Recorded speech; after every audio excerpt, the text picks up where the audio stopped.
Hello, this is Simon Brew. I'm the editor of Film Stories magazine, and a very warm welcome to a special episode of the Film Stories podcast. Come with me. And I show you how deep the rabbit hole goes. And movies that had stories. That the story just sucks them in. This is just the beginning. Stories. We would be honored if you would join us. Hello, and a very warm welcome to Film Stories with Simon Brew. I am Simon Brew. As always, there's absolutely everything you need to know about me. The aim of the podcast, though, is title gives it away. I'm here to talk of the stories of films, and ordinarily I talk about production stories, development stories, marketing stories, release stories, all the bits and bobs really that go to make the films that we know and sometimes love. Just that, the films that we know and sometimes love. What you've happened upon here, though, is one of my special occasional episodes of the podcast where I get to talk to a filmmaker. I really love doing these, and we get to have a big, long chat about their body of work. Now, I'm talking this time to writer, producer and director Uberto Pasolini, who at the point this podcast is being recorded is just on the verge of releasing his new film as writer, producer, director, Nowhere Special. Now, just to set that film just up a little bit, Nowhere Special, well, I mean, it's an extraordinary movie, really, inspired by true events, about featuring James Norton as a 35-year-old window cleaner who's been bringing up his son after his son's mom left, only to discover he's got a terminal illness. Now, it sounds a very downbeat film, but what the film then explores is Norton's character basically trying to find a new parents for his child, and this could be done in a very bleak and downbeat way, and the film isn't afraid of just a few of the rough edges, but I just found it a really extraordinary, uplifting piece of work, not least the performance from young Daniel Lamont as the 4-year-old child in the movie. So we're going to talk about that, but also Pasolini's had a fascinating career which you'll hear about in the podcast, and we're going to touch on his work with David Puttnam in the 80s and 90s, his time working at Columbia Pictures towards the end of the 80s, and then as he broke out to become a producer in his own right, developing material and bringing together projects like Palookaville, directed by Alan Taylor from 1995, and of course The Full Monty in 1997 that scored him an Oscar nomination for Best Picture, and the phenomenon of The Full Monty really started with him. Since then, he's gone on to direct 3 films, Machan, Still Life and Nowhere Special, and so we'll be getting into all of that, the other side of a clip I'm about to play you. Just to reiterate, Nowhere Special is available from Curzon on the 16th of July 2021 in the UK, and it will be available shortly on home formats, etc. as well. It's really worth digging out. I'm going to play you a clip from that, and then you're going to get our recorded over Zoom conversation with Uberto. He does reference another podcast I did, a special episode I did with director Michael Caton-Jones, where we touch on the film briefly, Memphis Belle. So there's just a little cross-reference there to bear in mind. But I'm going to stop waffling now. I'm going to play you the clip, and you'll get my conversation the other side of this. Come down, his father cried. You'll be much safer by my side. They'd never seen a boy so brave. He gave his dad a little wave. Paige. John, we realise you want the best for your son. He deserves a normal family. All the opportunities I never had as a child. And what does he know of your situation? One day, Michael, would you like to live in a different town, different home? I like home. I don't want him to understand death. Not yet. I thought I would know when I first saw them. No, yes, not these, that's them. Wouldn't you like a mummy, Michael? There's a limit to the number of families we can consider before taking a decision. This is the biggest decision of my life. This is our responsibility. I always thought that I knew him. But do I know him enough? So that was a clip from the extraordinary Nowhere Special, and I'm delighted to be joined in this podcast special episode by writer, producer, director. For all I know, he did the catering as well. We'll come to that in a minute. Uberto Pasolini. I hope I've got the pronunciation right. That's very good. Thank you, Simon, for having me. It's an absolute pleasure, and what an extraordinary story you seem to have. And I read scraps of it on highly reliable sites around the internet. But I just wonder if we can just get to, before we get to the film, if we can just get to the roots of this, because I don't think I've interviewed many investment bankers about making heartfelt dramas they've directed before. So can you take me back to the genesis? Because as I've got it, you were born in Italy, you came to London. Born in Italy, finished high school. I went boarding in Wales for the last 2 years of high school. Yeah. Then I was at uni in London, and then I was a merchant banker for 3 years. And then I quit the whole thing because I was given an extraordinary chance of being the T-boy, the runner on the Killing Fields. Yes.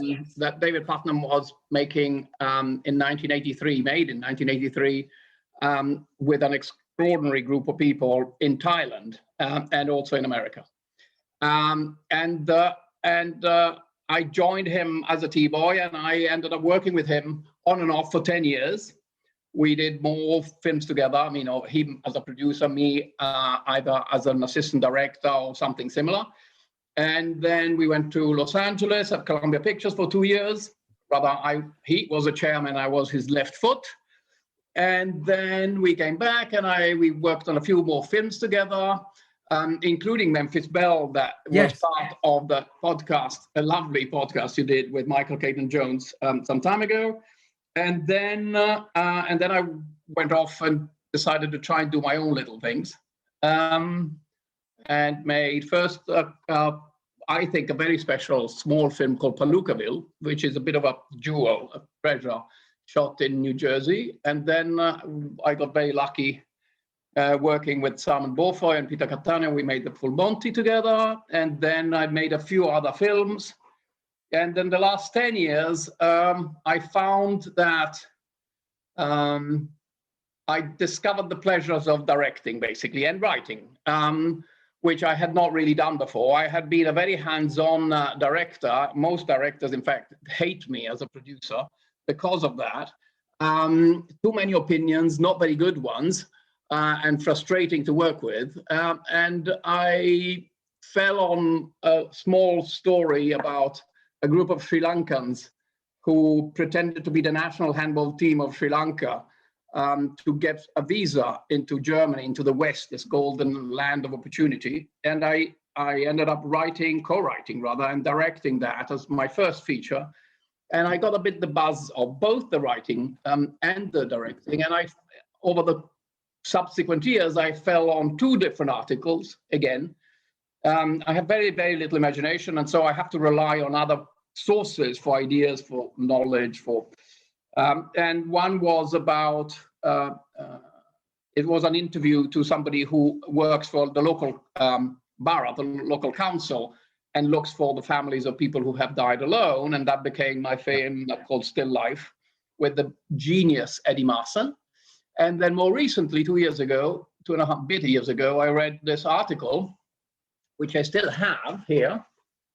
So you're holding up, just for the purposes of the podcast, a newspaper article dated. I can't. It looks like January. Dated January 12th, 2017. Okay. And it reads: father dying of cancer spent his final months finding a family for son. And that became, after a long period of research, of introspection, I have to say. I talk to many people who deal with adoption, who adopt, who would like to adopt, who have been adopted. I talk to lots of people who deal with child bereavement and the problem that children have when they're confronted by this kind of situation.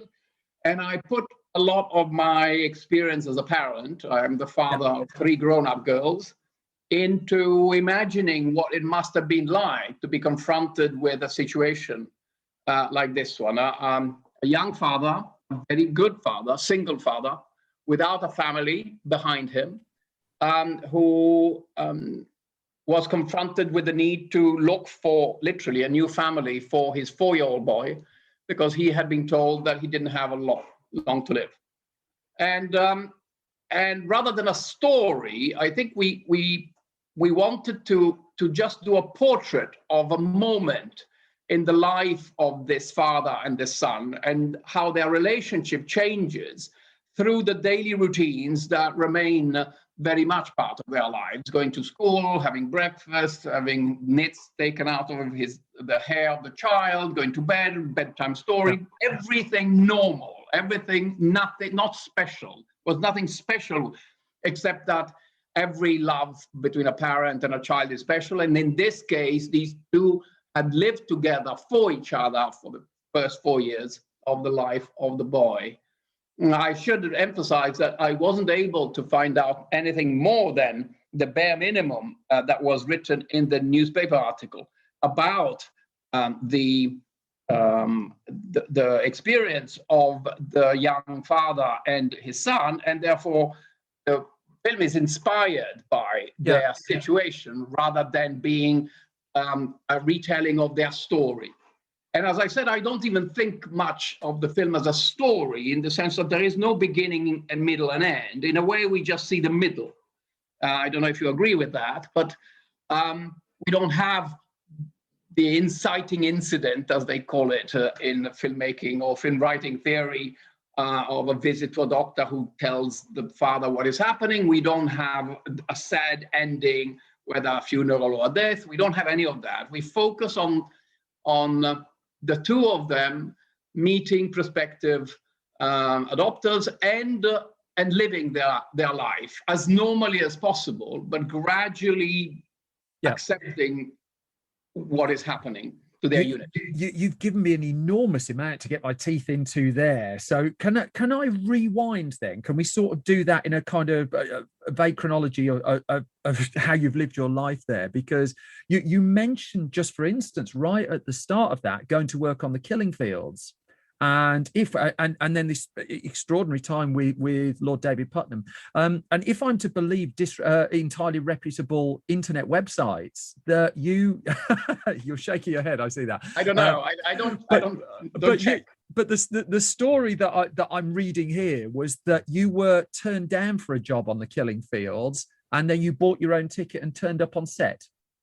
No, that is actually quite incorrect. Okay, can I have the correct version? The reality is that I met David, and David got me also to meet Ian Smith, who was the line producer, the associate producer on The Killing Fields.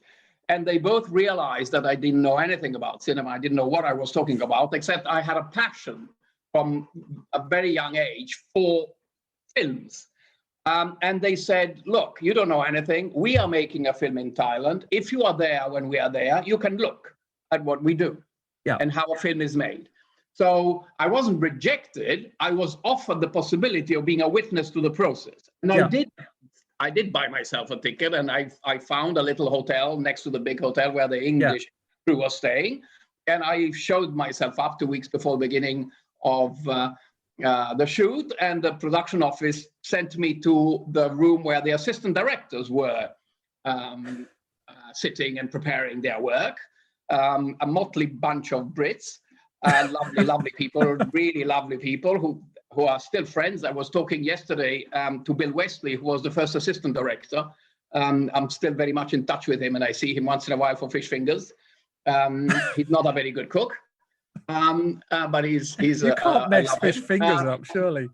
And David Barron and David Brown and Jerry Toomey, there was this team of assistant directors who all of a sudden had to work with this foreigner who had just turned up. And frankly, I'm not quite sure they wanted me around. But I tell you what, the heat in Bangkok at that time was such, and it had such an effect on the British crew in particular, who weren't used to melting asphalt in Bangkok in the summer of '83, that another pair of hands distributing cold drinks to the crew and the actors and looking after was soon enough badly accepted. And I became very much part of the team. And after the first 4 weeks, I think it was, of shooting in Bangkok, where I stayed in my little hotel, from that moment on, the crew started traveling around Thailand, Cham, Hua Hin, Phuket, etc. And by that time, I became a full member of the crew. and I had my own room in the hotel with everybody else, and we had a little bus for assistant directors, and we would stop by the road, and we would all take a piss together in a row. So I became part of the AD team. So that's the way you find out. You get a hotel room and you get to urinate with everyone else. That's right. Perfect. That's right. That means you've been accepted, basically. And I was accepted so much so that I continued working after the Killing Fields, or immediately after the Killing Fields.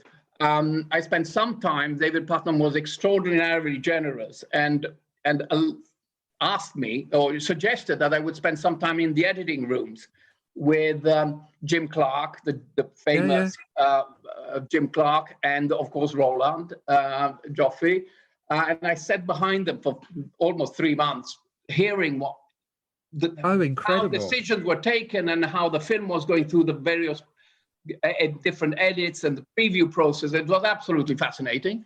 And then I did a couple more films with David, produced by David, and then a television miniseries, but always with the same assistant directing team that had worked with us that was the assistant directors of the Killing Fields. So one of the things we went off to do the mission. Well, one of the things about Nowhere Special is it struck me, here is someone who knows as much what they don't want as what they do.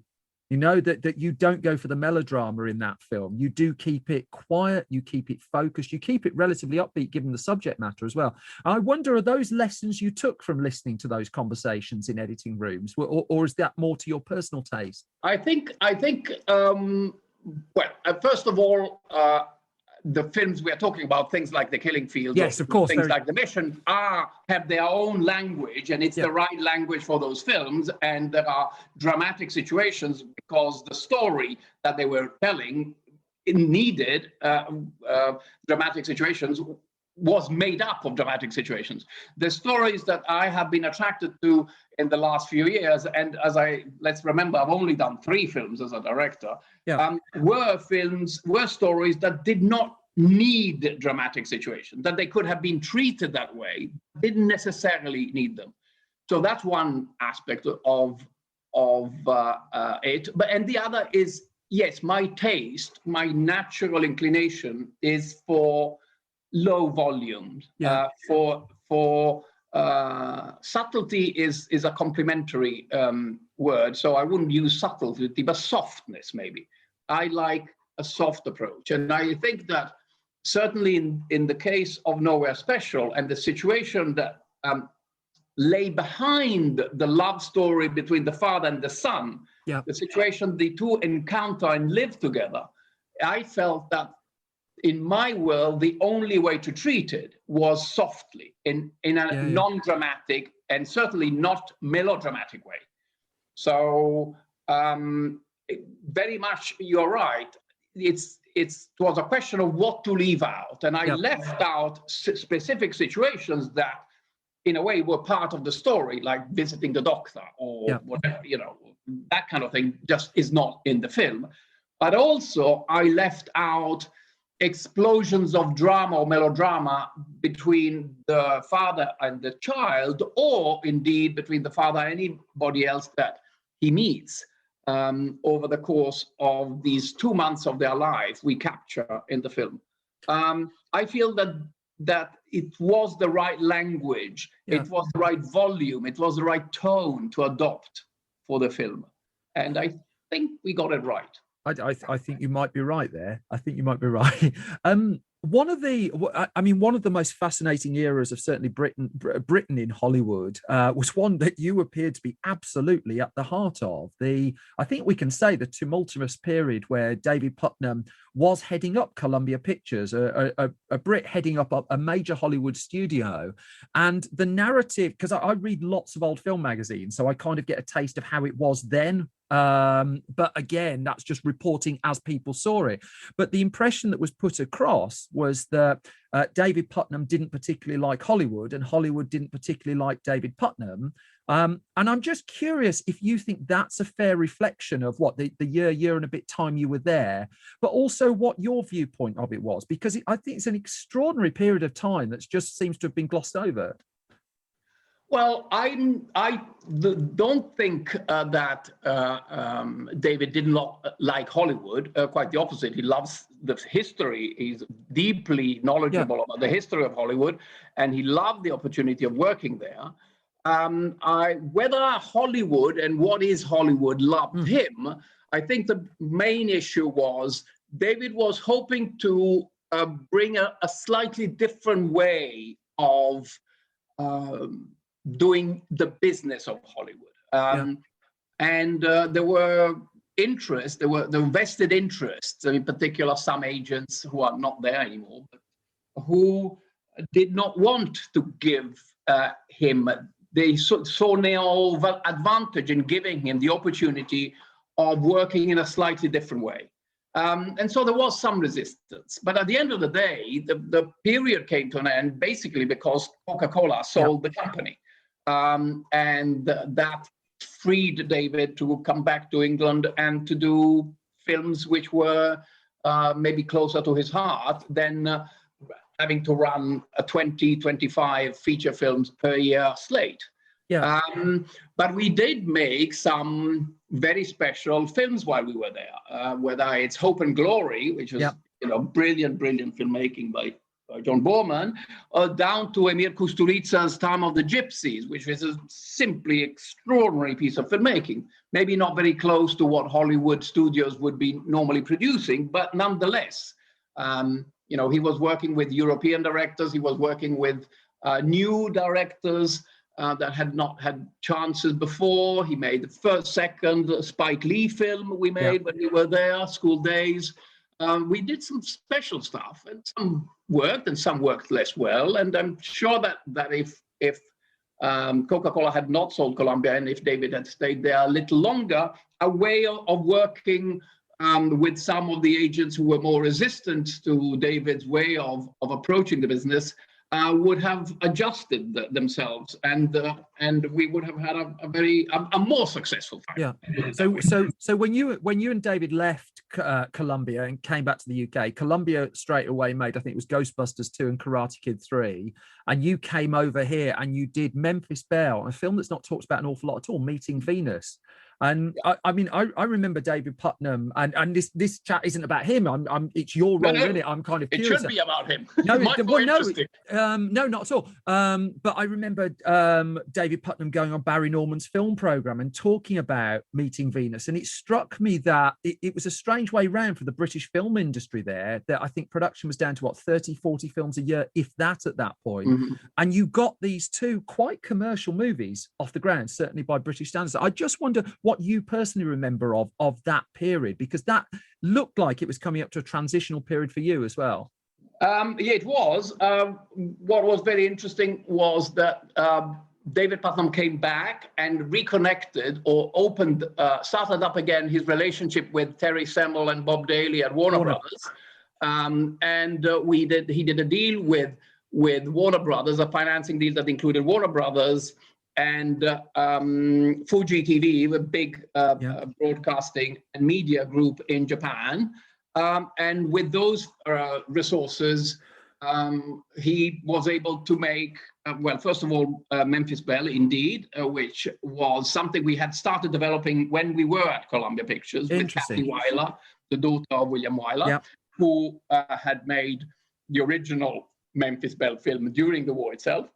And then we also took with us from our development slate at Columbia Pictures, we took with us films like Meeting Venus.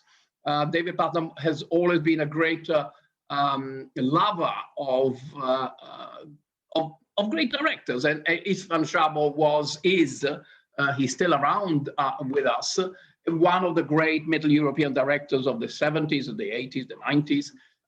And he had this wonderful story, which was autobiographical, about his experiences as a director of Tannhäuser, the Wagner opera, the Paris Opera House.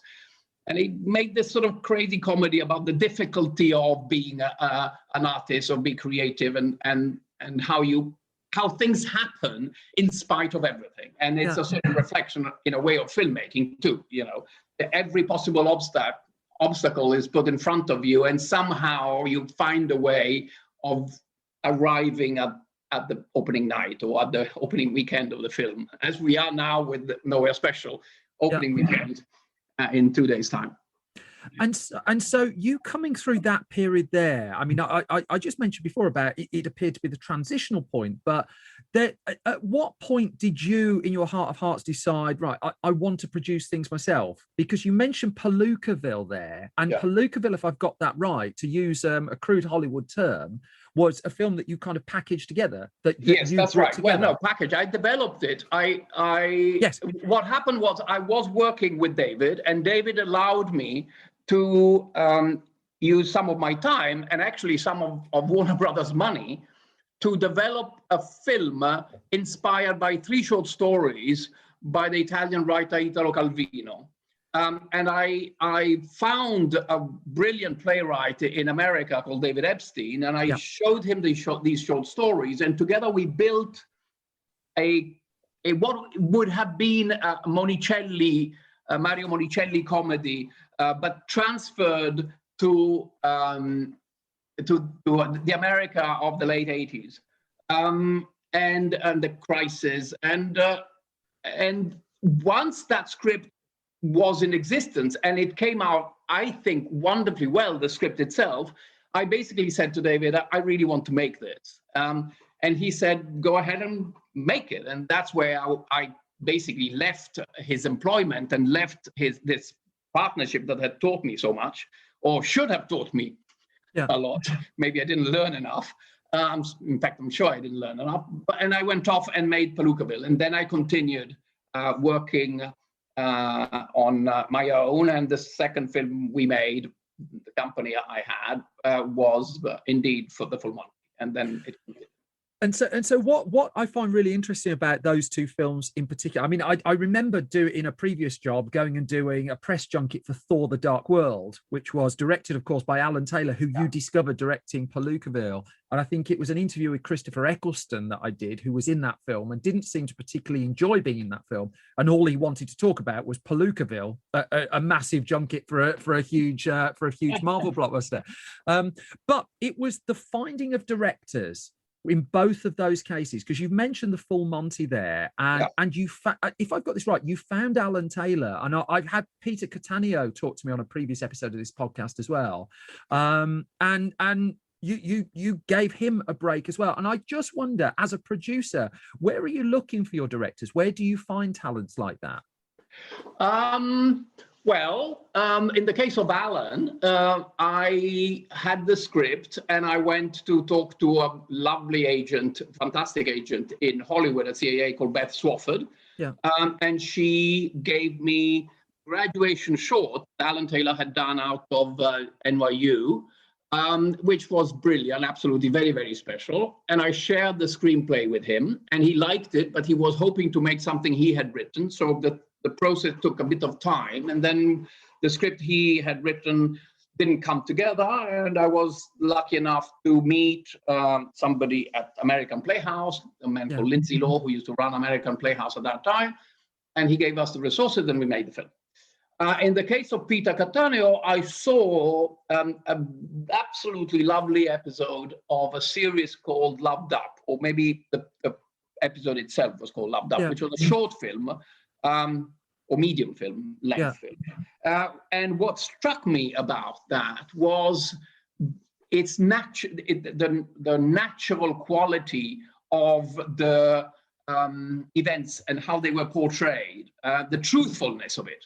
And one of the things that I was always very conscious about was that no matter how brilliant Simon Beaufoy's script of the Full Monty was, and it was the best first draft script I have ever read. And you hired him as well, didn't you? I did hire him, yes. I went to him with an idea. I said, let's make a film about Welsh miners who strip, because I had lived 2 years in Wales and I knew about the mining communities, or I knew something about the mining community in Wales. And he said to me, I don't know anything about miners or the mining communities, but I know about steel workers because I'm from Yorkshire, from an area of Yorkshire which is closest to steel making than mining.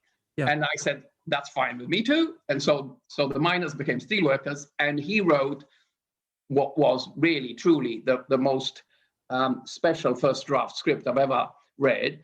But it needed a director that treated it in a naturalistic way, because there's the danger I think the wrong tone or the wrong direction on even on the perfection of Simon's script could have turned it into a farce. Yeah.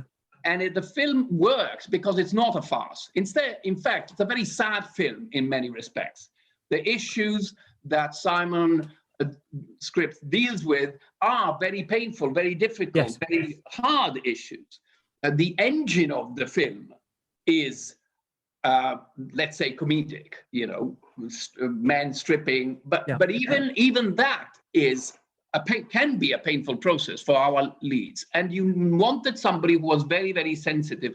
And what Loved Up, Peter Cattanio's film Loved Up, showed to me was that he didn't like melodrama. He wasn't after farce. He had very light hand in dealing with various tonal moments, and he liked the script a lot, and that's how he came on board. I think that one of the things I tried to imitate of David Puttnam's producing process was indeed to develop scripts and then hire a director. Although there are some of his films, of course, were developed with directors, Local Hero and Bill Forsyth, for example, or even, indeed, we were talking about Meeting Venus and Ishran Sabo. But many of David's projects were first developed at script stage, and then a director he looked for the right director. And I think he has done that, or he used to do that from the very beginning of his producing career, whether it's the work with Ridley Scott on The Duelists or lots of other films. In fact, he was the producer of the first films of a number of directors, not simply Ridley Scott or anyway. So maybe I picked up from him this notion of the producer as a creative engine before the director comes on board. Yeah. And I think that is a double-edged sword, really, because unless you are as smart as insightful as David is, you risk ending up pursuing your own little ideas and not recognizing really that there are dreams, stories, insights from other people that you as a producer should be backing, rather than hoping to find the right director to pursue, to back, to be part of your own idea, your own project. And so I think one of the problems of my producing life over the last now 20 plus years is precisely that without the necessary intelligence, depth, and sensitivity, I have worked a great deal on a number of projects which I was personally interested in. And I didn't spend enough time going out there and finding out what other people, what directors or what writers were interested in pursuing, and helping them make their dreams come true and turn those dreams into feature films. And yet, when you look back at what you've done, though, do you regret that? I mean, I do, very much so. I do. And I, if anybody who comes to me to talk about my experience and maybe they have a desire to be in the film business or to be in the film and television business, I know very little, by the way, about the television business. I emphasize that I certainly, if I were to start again now, a producing career, I would make myself much more available as an enabler of other people's dreams, rather than forcing my limited imagination into projects that then hopefully maybe will become feature films. I have a number of what I think are beautiful scripts that I have yet to make or to turn into films because they were scripts developed without a director. And they were my ideas of something that I felt the desire to get made rather than a director's desire to make them. And this is not just affecting the professional life, but it's also affecting the intellectual life. So my intellectual life has been more limited by limiting the number of exchanges, by limiting the number of collaborations with smarter, more interesting, more creative brains. Isn't that the price you pay for being a multi-hyphenate? I think that's the word, isn't it? Because you've got the thirst to write, because you've got the thirst to direct, because you've got the thirst to produce as well, that you've got various parts of your brain, presumably, that you're just trying to satisfy. Well, yes and no. Well, first of all, I think certainly the last 10 years of my life, when I did indeed get involved into the writing and also the directing, has given me a lot of pleasure. Yeah. But the years before that certainly could have been more richer in intellectual exchanges. If I had helped directors, other people, make their dreams come true, would have been. And even what I'm doing now, yes, I did write and direct and produce 3 features, but it's 3 features over the course of 10 years or maybe even 12 years now. And I could have, in the meantime, again, engaged more with other people's talent. So again, when somebody comes to talk to me about becoming a producer, I say, think about not just making a film you want to make, think about the stories you will be able to tell your grandchildren and how rich your intellect will be, and the stories to your grandchildren will be if they include other people's brains. I went to see the full Monty the opening weekend in the UK. The cinema was half full. We had a lovely time. I went back 3 weeks later. The place was absolutely packed and we could barely get in unless we pre-booked. And Peter Cattaneo told me that almost what a life-changing moment that he was, that he was getting phone calls from Sigourney Weaver. He was getting gifts sent to his small flat in London and stuff like that. And I'm curious what the impact is on the producer. Does fresh opportunity come your way? Was there a moment there when you were in Hollywood's glare that, again, that there was stuff you could have done at that point? Were there offers coming in to do a Die Hard film, that kind of thing? Well, yes and no. On the whole, when a film is successful, the people who gain more than anything else are the talent. That's why I was asking the question. Or the director, or even the director of photography, or the composer. The producer is less likely to gain from a successful film, especially a film of that nature, which is clearly a one-off. What did happen, though, is that the financing entity, Searchlight, Fox Searchlight at that time, before the recent acquisition by Disney of the Fox filmmaking group, Searchlight did give me an overall deal to try and develop and find more stories. So it gave me a freedom in looking for the next Full Monty or the next film I wanted to make, which I wouldn't have had necessarily before. But that doesn't mean that anything I wanted to make would have been made.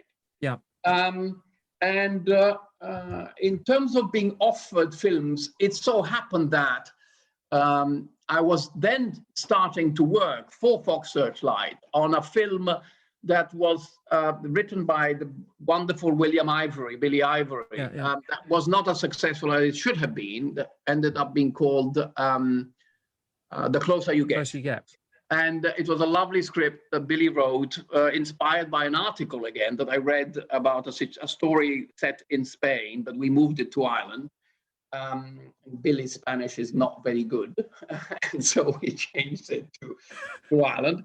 And while I was preparing that, I did get a call from Tom Rothman, who at that time was heading filmmaking at 20th Century Fox, and with whom I had worked at Columbia Pictures, in fact. And he asked me to go off to Hong Kong to help produce a film called Entrapment, Oh, I remember Sean Connery. A Sean Connery film. And I had to tell him, unfortunately, I'm sorry, I'm not available because I'm doing a little film for Searchlight, so I can't go off. But that's just one-off situation, simply because he knew me and he thought the film needed an extra, I don't know what exactly extra. So I declined that, and I stayed in Ireland. I had a very good time in Ireland, but the film was imbalanced somehow. I think actually that film is a classic example of a producer who is trying to control too much and is not giving enough space to the director at that time on that film, the wonderful Eileen Ritchie, who I had met after seeing a short film she had done out of film school. And I didn't give her enough breathing space, and I was trying to basically, direct from the back seat. I don't know what I was trying to do. And so in spite of the quality and the charm of the script and of the great work of the actors, somehow the film doesn't quite work as well as it could have. And that's that, in a way, that was a lesson in itself, that as a producer, you can, even if you have developed a project, even if it was your project before it became a director's project, once the director's on board, if you have to let them direct the film. Otherwise, the film ends up being neither your film nor their film, nobody's film, and loses personality. And when a film loses its personality, it ends up feeling that way. So many apologies here and now to Eileen Ritchie, with whom I've remained in contact, and we are good friends. But I'll make sure I include every bit of that. Don't worry. But I mean, the period that follows, again, if we reduce someone's work to a few listings on a web page, that's the point where, apart from a short film, there's a gap of, I think, 7-8 years before your next release movie. But again, it just struck me that sounds, from the outside looking in, like another transformative period of your career, because this is when you moved to writing and directing. And was that always there? Was that part of your experience on The Closer You Get that kind of pushed you towards that? Or was there a point where you just thought, no, I've got to pursue this myself? Well, in my case, in my life, the inciting incident was spending 7 months in Australia trying to get a film made that I had developed from, it was an adaptation of an Australian novel called Eucalyptus, by a man called, a lovely writer called Murray Bale. And I had developed it with Searchlight support, but it ended up being quite complicated when it came to putting together the director, wonderful woman, Jocelyn Morehouse, with the cast that grew over the course of pre-production from a fairly low-key cast to Russell Crowe and Nicole Kidman, basically. So the nature of the project changed over the course of pre-production. The production kept being postponed to take into consideration the obligations of these big Hollywood stars. And for a number of reasons that we don't need to go into now, the film collapsed the day before principal photography was due to start. So I literally spent 7 months of my life in Australia, away, most of it, 6 months of those away from my 3 little daughters, which was a very painful thing to do, especially for arriving and having nothing to show for it. And the very day that I had to announce to the Australian crew that the film was not going to be made, and we are talking about a large number of wonderful Australian filmmakers who had appended their lives, who had moved their children from a school in Sydney to up the coast where we were going to film the bulk of the film, who had rented their homes, who had waited and to make this film, and had turned down all sorts of other offers. So they were really not very happy. to be told the film is not getting made, and for no real specific clear reason. So it was really the nadir of my producing life.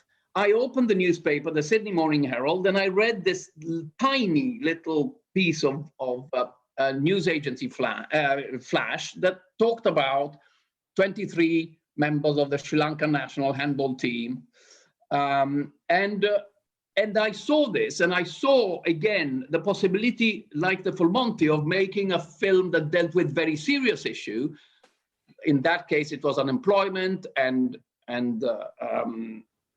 you know, the state, the stature of men in the family where they are not breadwinners anymore, etc., whatever, all the things that the full Monty is about. In this case was emigration, immigration. Why do people leave their homes, their countries, their cultures, their languages behind in order to pursue a dream towards another world, the West, the magic, you know, land and milk and honey of the West. So I saw another possibility of making a film about serious issue, but with an engine which was a comedy engine. A group of people pretend to be sportsmen of a sport that is unknown in their own country. And get themselves invited to a tournament where they get to, and then they lose the only three games that they play because they've never played before this strange game of handball. Yeah. So, and I thought this is a very small film. It's a film which nobody will need to see in a way, because we are making it. We are going to be able to make it for very little money in Sri Lanka. Nobody is going to leave the production. I'm not going to be dealing with the difficulty of working with Hollywood stars, Hollywood directors, Hollywood financing, etc., etc. So the drama, the nadir, the tragedy of not making Eucalyptus in Australia became the pleasure, the joy of spending a year of my life in Sri Lanka, and after a year of my life in Sri Lanka, turning over the cameras to make what became a lovely filmmaking experience too as a director for the first time, which it was this film called Machan, which is not a great film, but it's again a film of quiet moment, I think with the heart in the right place, which was an enormous success in Sri Lanka itself, which says to me what it should have said, which was not an interloper coming to tell Sri Lankans what their lives were all about, but genuinely they felt this was their film much more than my film. I was irrelevant. It was a wonderful, wonderful experience. It was my first directing experience, and it did leave me with the bug of writing and directing. Certainly. Yeah. And then off the back of that, you went on and did Still Life that you mentioned before. And I mean, I just wonder if I mean, I'm running out of time with you now, but I want to get to Nowhere Special and just round off with that, if that's okay. With no disrespect to Still Life, hopefully we can come back and do another thing on that. But I mean, when I was watching it, and I mean, I really loved the film. It's a really beautiful film. One thing that struck me right from the start was just what a collaboration the whole thing was. I mean, you look at the international nature of all the production companies right at the start, the collaboration at the heart of it between James Norton and young actor Daniel Lamont. I mean, extraordinary young actor. Can you, I mean, you shot this, a couple of years ago now, and as we speak, it's coming out in 2 days after what must feel like a wait and a half. Can you just try and capture a little bit of the making of this for us on the outside who don't go on movie sets, who don't see how difficult bringing these moments are? Well, the film was, from a production point of view, I think an enormous gamble, because it relied on the chance of finding a 4-year-old boy who not only would do what the director required him to do, but also who was prepared to come back for 30 days, one day after the other, and join in this shooting experience, in the filming experience, and not after 3 days, 1 week or 2 weeks, say, as most or any other 4-year-old boy would have said, I have enough of this. I want to go and play with my friends. I want to go back to school or to kindergarten or whatever he would. So from a production point of view, it was a gamble, and whoever the producer was, meaning me, was completely crazy to take that gamble. Unfortunately, the writer, who was also me, had written the script to be performed by a young single father and a 4-year-old boy. And so the writer convinced the director that it was possible to get a performance from a 4-year-old, not sure how. And the writer and the director together went to the producer and said, we must make this. I like this. You've always got someone to blame there, haven't you? I see what you did. There was somebody who the director could have blamed the writer, saying, you wrote these scenes, but how do you get a 4-year-old to act? Thank you very much for the job. The producer could have said, how do you expect me to keep a 4-year-old on set for a 31-day shoot?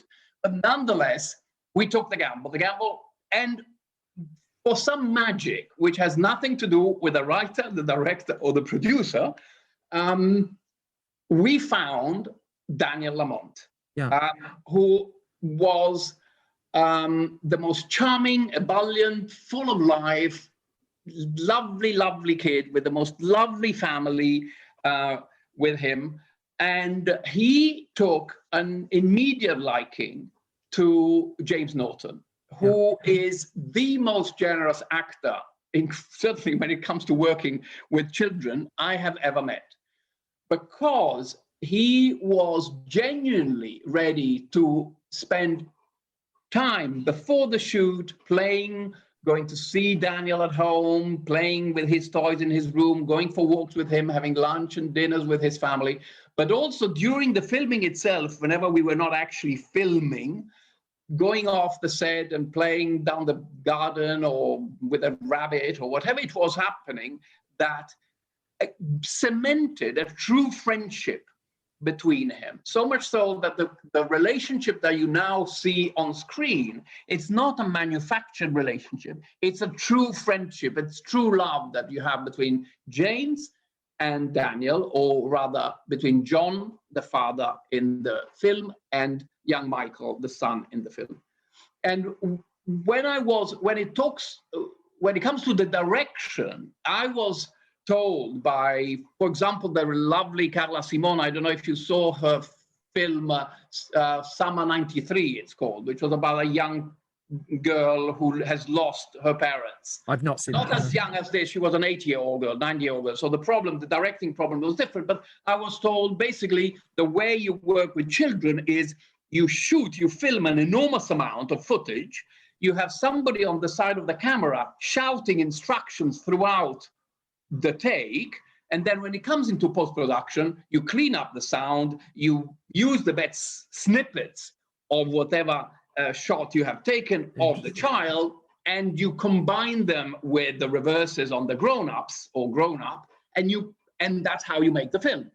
So if that's the only way to make the film, that's how we're going to do it. But no, the miracle of James's work with Daniel and Daniel's readiness to become the young boy who is so different from his own personality, but the young boy who had written, who is quiet, introspective, very much like his father, in fact. The joy was that I didn't have once over 31 days to shout at or to instruct young Daniel about the next line, about the pauses, about the looks, nothing at all. Everything was given and discussed before we started shooting, and then Daniel did it all, which is why one of the things I'm most happy about the film, which again has nothing to do with me as a director, is that the most important scenes, the emotionally most important scenes, the more interesting scenes between father and son of the film are all held in 2 shots. The time scape is not manufactured. You're witnessing a real relationship, real exchanges, truthful exchanges between this boy and his young father.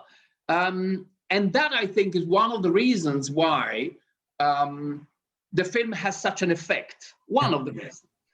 Because you don't feel manipulated. Of course, the way the film wanted to be was not a manipulative. So when it comes to the music, we have used very little music. When it comes to camera work, we didn't want the camera to be noticed at all. The sound is handled in a very delicate way too. Everything is, and of course the performance that James was generous enough to offer us was very restrained, very interior, very quiet itself, in spite of the fact that, as we know, he can do everything, and he could have done a bigger, more demonstrative, look at me, I can do this kind of performance, but he didn't. He was as restrained as I thought the role and the story, if we want to call it that, wanted it to be. But the relationship we witness, the moments of this life changing over the course of these weeks which we spend together with this father and the son, are special because James and Daniel became such a special unit on set. Uberto, our time is coming to an end. I just wonder if I can just ask you one last quick thing. Right throughout this chat, you've been extraordinarily self-critical of your work, and you've been name-checking others and making sure that they get their due credit. And you've been blaming the director and the writer and the producer solely when the director, writer, and the producer is you. I just wonder, could you say something positive about yourself? Because are you proud of this collection of work that you've put together? Because from where I'm sitting, I'd bite your arm off to have done the list of things that you've done. I don't know if I'm proud. I'm happy that we did make some of the films, because I think that even if and when they're not great pieces of filmmaking, they have something honest about them. I think on the whole, they're honest films, and that's something I like about them. But as a producer, a successful producer should be making 5 films every year, not 1 film every 5. So from that point of view, I think my arrogance as a creative producer was a hindrance to my work on the whole, and of course my lack of imagination relies on finding more stories written by journalists. You're still insistent. You're still insistent on not giving yourself an ounce of credit. I'm spotting this. Well, it's films. I was having a conversation the other day with the distributors, and they were telling me we need on the poster a film by. And I find a film by credit, something really hard to take possession of, because even as a writer, director, producer, filmmaking is completely collaborative.